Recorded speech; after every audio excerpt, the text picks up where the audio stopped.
everybody. I know it's been a minute since I posted a video, but I am back. If you are new here, my name is Christian. Thank you so much for joining. Please don't forget to subscribe, hit that notification bell so you are notified every time I post a new video. Don't forget to like, comment, and share.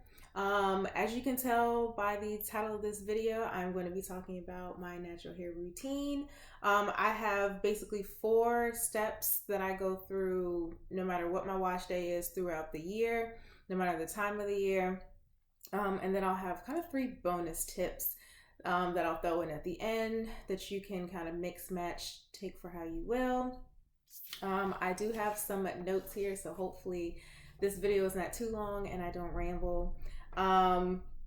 First thing I'm going to do during my wash day is I am always going to shampoo my hair. I do have low porosity hair, which basically means the cuticles of my hair don't lift very easily, and it is very difficult for moisture and hydration and all of that to get into my hair strands. So shampooing, purpose of it is to lift the cuticle. You cleanse away all of the products from the past week or however long it's been since you washed your hair. All that product that's sitting on your hair, you clear all that away so that new product, new moisture, new hydration can come in. To me, it is an essential base for any style. My styles do not come out right if I don't shampoo in the beginning. Unless I'm going to be rocking a puff all week long, which I never usually do. If I'm going to do a wash and go, twist out, perm rod set, especially if you're going to straighten your hair, you need that clean base.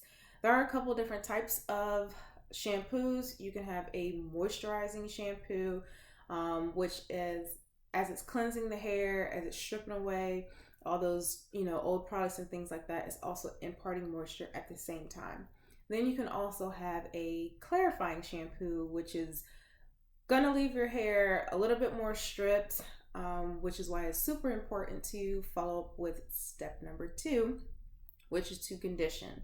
Now for me, I will skip the rinse out conditioner. To me, that's just extra product on my hair that I'm gonna have to wash out later, and that's gonna keep my hair from actually getting moisture in as I go through my wash day and my styling process. With my deep conditioner, which is what I jump to, I can detangle with that. They're usually a lot more potent, have stronger ingredients, if you will, for the hair. When I deep condition, I'm always going to apply heat, whether it is the super lazy method and I'm just going to throw a shower cap on. I might take it up a step and use my hot head, which I'll leave a description for you guys in the I'll leave a link in the description box for you guys if you're interested in checking it out. Basically, the hot head just has special gels inside that you pop it in the microwave, they heat up, you put it on top of your shower cap, and it helps heat. It just heats up, and you just, your products are able to absorb into your hair better. Again, it's lifting that cuticle to allow that moisture and those good ingredients into your hair. Or the third step I'll do for that is to use my steamer. And I do have a couple videos listed where I have talked about my steamer, and I'll try to link those in the iCards up above. But the name of the game is heat for me. I have low porosity hair, so I need all the help I can lifting those cuticles and letting that moisture in. With deep conditioners, you can have a couple of different types. You can have a moisture-based conditioner, you can have a conditioner with protein, and then kind of a subsection of that are protein treatments. So of course the moisture one, it's just going to impart moisture. If it has proteins in it, it's going to help build up your hair. Those are going to be your deep conditioners that have on the label like repairing, restoring, stuff like that. And then you have actual protein treatments. As you can see, I do color my hair. And typically for me, I only use true protein treatments around the time that I color my hair. Other than that, my hair usually is pretty good if I just alternate conditioners with proteins in them. To help you understand that a little bit better, an example would be the Mono's hair curl restoring treatment. This actually has quinoa protein in it. So this moisturizes my hair, but also imparts protein. And then a regular deep conditioner would be like this Sauce Beauty Deep Moisture Hair Mask. So that is specifically meant to straight impart moisture. Then there's brands like Afrogy that have actual protein treatments in it that I will use periodically, like I said, when I color my hair. The third step of my routine is to do leave-ins and or creams. So these are going to add moisture. It's going to help out with definition.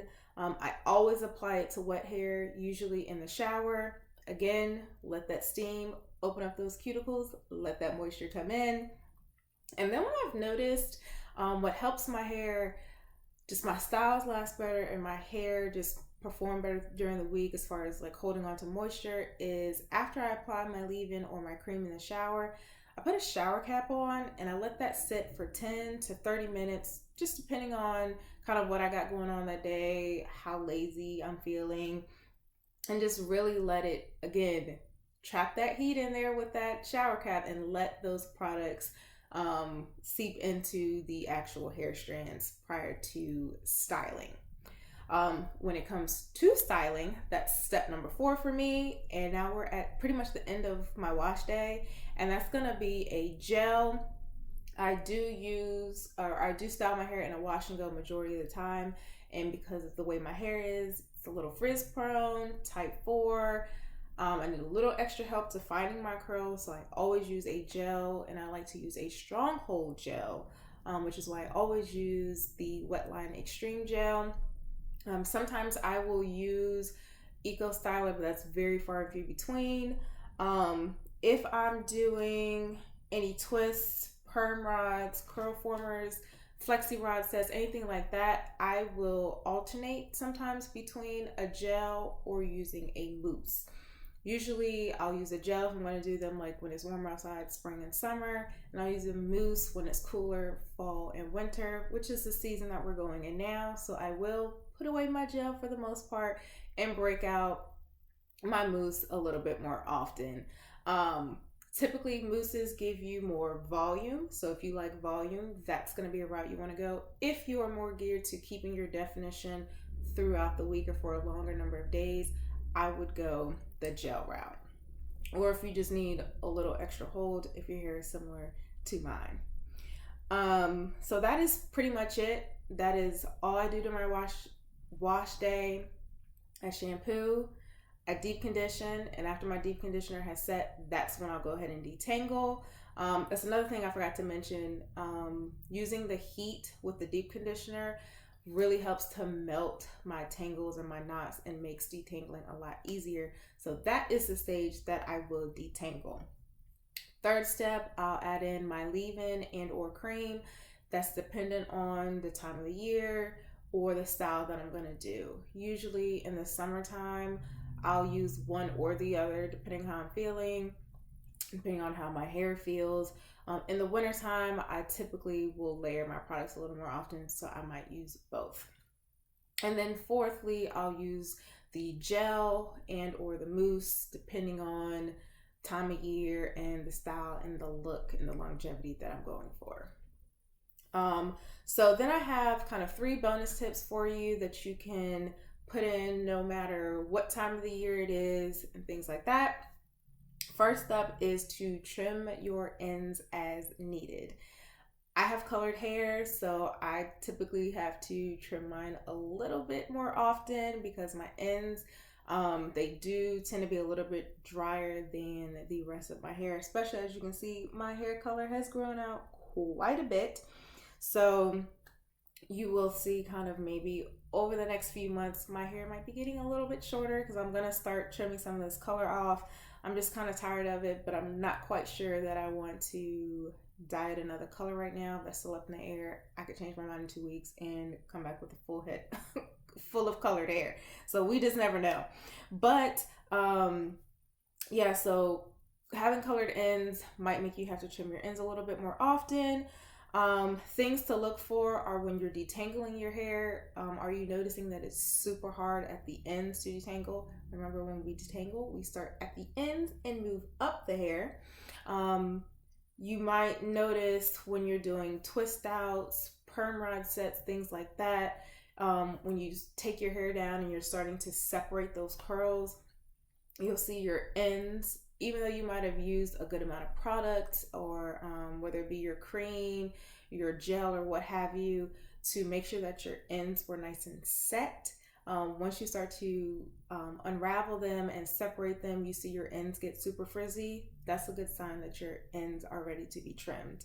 Um, and then when you do your twists, um, it should be kind of from root to end. It should be a pretty good thickness, but if you're noticing at the ends of your twist, it's just really thin.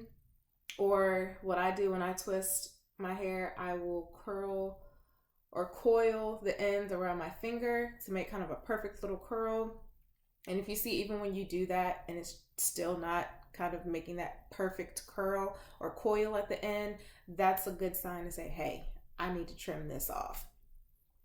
And then keeping your ends trimmed helps with length retention because your hair won't snap and break as often. You're not fighting while you're trying to detangle, which can lead to you pulling out more hair than necessary.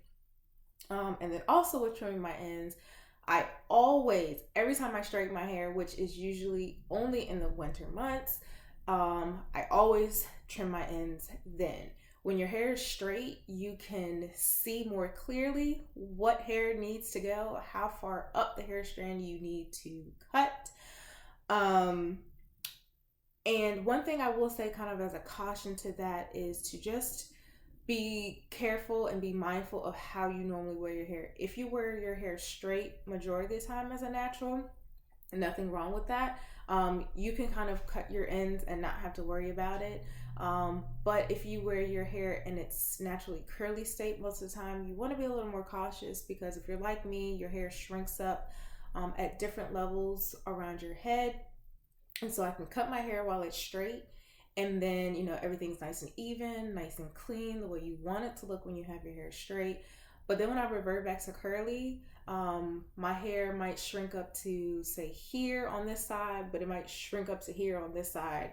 And if you're not going to manipulate your hair after that, that's going to look really crazy. That's not the look we're going for.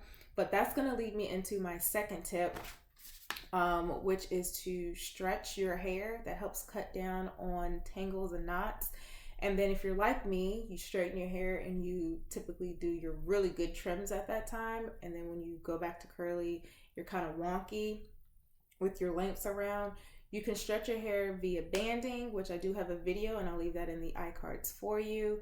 And that will help you kind of manipulate the length throughout your hair to get it to be more even, as well as getting the benefits of having less tangles and knots. Or you can use the blow dry method, which is where you basically hold onto your ends, pull a little tension, and then you run the blow dryer from the from the roots to the mid shaft of the hair. And then my third tip, and it's the last thing we'll talk about, is specifically when I straighten my hair, I always use protein. Like I mentioned earlier when I was talking about deep conditioners, you do have protein treatments, and I typically only use true protein treatments around the time that I color my hair. But you have your products with protein in them, and I always use a combination of them when I straighten my hair. I use my deep conditioner is going to have protein in it. I will use a protein spray like Afrogee's Keratin and Green Tea Restructurizer. I always use this when I straighten my hair because it just gives me an extra layer of not only heat protection, but it gives me some protein to keep my hair nice and strong. It's good for your elasticity, which, if you don't know what that is basically the ability for you to stretch your hair for it to go back into that original state. So when you are flat ironing your hair, you're breaking down those bonds, and so having something like a protein treatment or a product with protein helps keep that elasticity in place, so when you're ready to revert back to curly, you don't really have any issues. And that is pretty much it. Hopefully, I didn't ramble too much, didn't bore you guys. I hope you learned a thing or two. If you use any of these tips or tricks or follow a similar um, wash day routine throughout the year that I do, leave me a comment down below and let me know if you have any tips or tricks that you want to share with folks. Um, Leave that down below. Maybe I'll try a couple of those out. Also, leave me any ideas for any videos or topics that you'd like to see me talk about here on my channel. And again, thank you so much for watching. Don't forget to subscribe, hit that notification bell, like, comment, and share. And I will see you guys in my next video. Bye.